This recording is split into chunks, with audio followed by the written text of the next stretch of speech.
Hey e-commerce beginners, Alex Conley coming to you guys today with another video. Today's video I want to talk about why you don't want to use alternative payment methods for Alibaba, why you want to stick with a credit card. Reason being is if you don't use a credit card, if you use one of the others like wire transfer, you can be subject to fraud. And in the case of those other payment methods, Alibaba tends to side with the manufacturer and they tend not to give you your money back. I didn't get my money back from them. It was really frustrating. And I want to explain what happened. Anyway, I purchased my items on Alibaba. I spent around $500 for 100 units of the item, around $30 for shipping, and I waited several weeks. And after a few weeks, my items arrived, and all 100 units were in very poor condition, not as advertised. They were broken. They were not in condition to sell to customers. Customers would be very unhappy with the state of this product that I received. Of course, immediately started a return request on Alibaba. I explained that the items have arrived broken, they're unacceptable for customers. And so Alibaba starts a dispute resolution process and they instruct me to mail the product back to the supplier.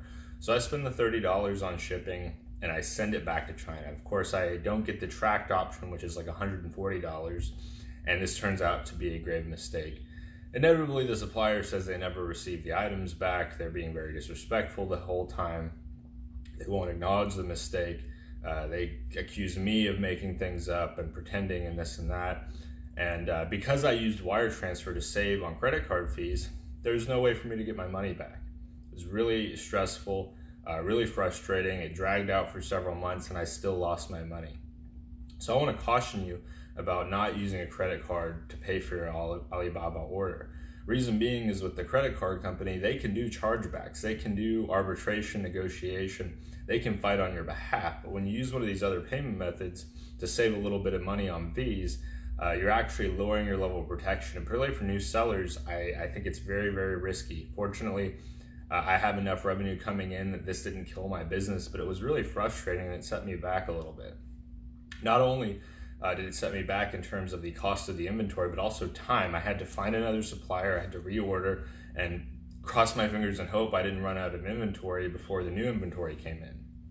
So think about that too. You're not only protecting the money you're sending over, but you're protecting your clients from having that loss, having that experience where they're hoping to purchase an item and it's getting low on stock, but oh wait, the supplier messed up and now the e-commerce seller cannot provide a quality product to the buyer.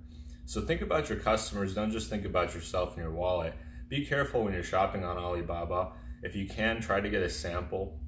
A lot of sellers will work out a sample deal where they'll send you a sample product.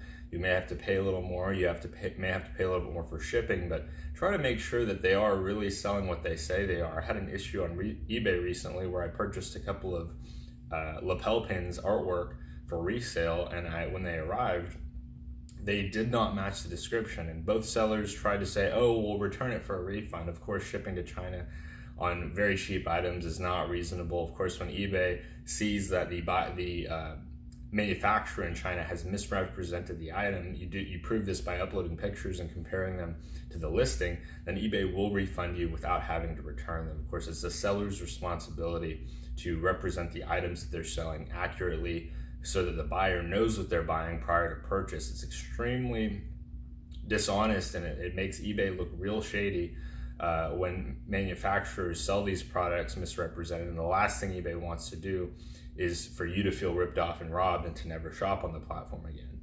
So understand that this using the proper payment method can have sort of exponentially bad or positive effects based on the type of payment it is, making sure that you're not the only one that has to go up to bat in case of a dispute, making sure that you have these major credit card companies that have whole teams of people to deal with these issues. Particularly if you're not known for chargebacks, they're going to want to work with you. They want to retain you as a customer because they know in the long run the lifetime value of you as a customer as far as paying credit card fees is much higher than the cost to them to help you deal with fraud prevention. And it really helps them add transparency and legitimacy to what is to an industry that a lot of people are suspicious and skeptical about. That's banking. Maybe one of the few industries out there that has a harder time gaining customer trust than we do. But anyway, I want to thank you for watching this video. In this video, I just wanted to talk about why you need to be careful about what payment method you use with Alibaba. Not all Alibaba suppliers are created equally. Not all of them are the same. They're located in different cities, maybe in the same general area or same general country, but they're not all the same.